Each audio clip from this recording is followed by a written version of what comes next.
Hey Viviana, Darren here. Since you couldn't be here, just going to do a walkthrough video for you and just kind of talk through some things. Everything I talk about is on the report, but just trying to summarize it on video. So if we start outside,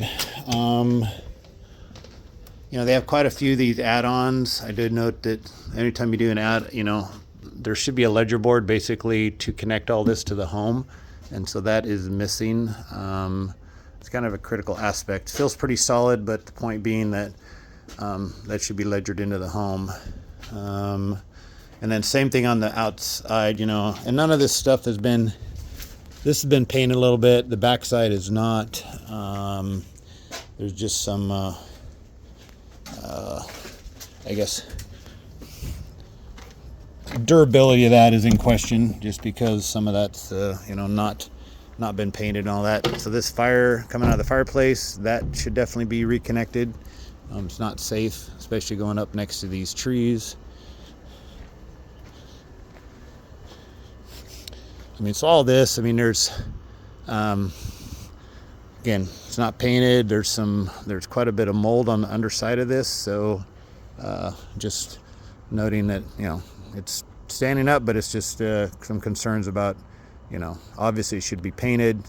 And then there's definitely some water ingress on that connection over there because of that mold.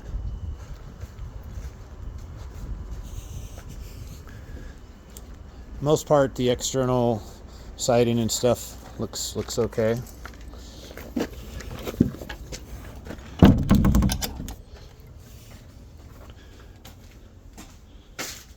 On the inside, there's over here on this window, it's what we call a spring assist, so that's loose. It just kind of helps the window go up and down. Obviously the floor damage in here, can see that. The sink is leaking, so that's an obvious concern when you turn that on. There's a couple from electrical standpoint, any of these connections should be in a junction box. You're not supposed to have open wire like this, and that is noted.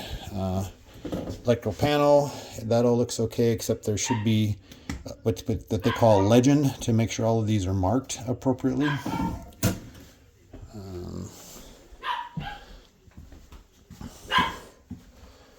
The furnace, I didn't run that at all because there's some wire connections. I have some pictures of that where this actually been disconnected in here, so I didn't run that. Bathroom, so the light switch, these electrical wires, that's a safety hazard. This sink is completely loose.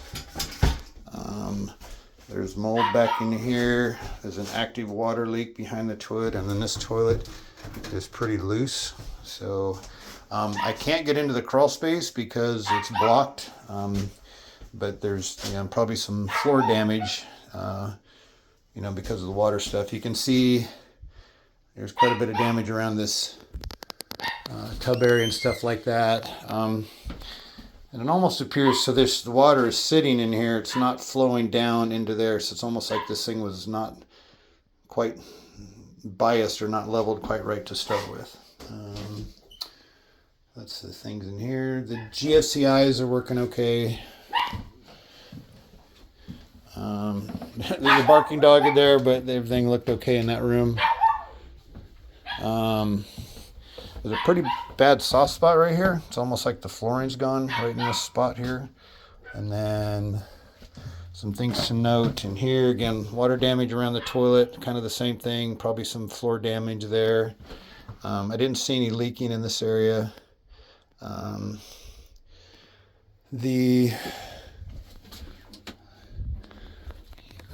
Maybe because they haven't been running the fan, but you can see some of this water spots on top here, and then kind of the condition of the shower there with some mold and stuff in it.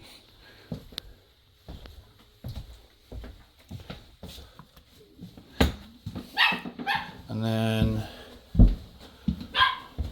this room here, I noted didn't have a light switch, and there's a little bit of a soft spot.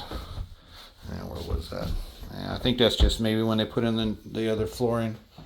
So out here, so again, not supposed to have exposed wire. This is all supposed to be in conduit. And this is all noted. You're not supposed to have PEX within 18 inches of the connection of that.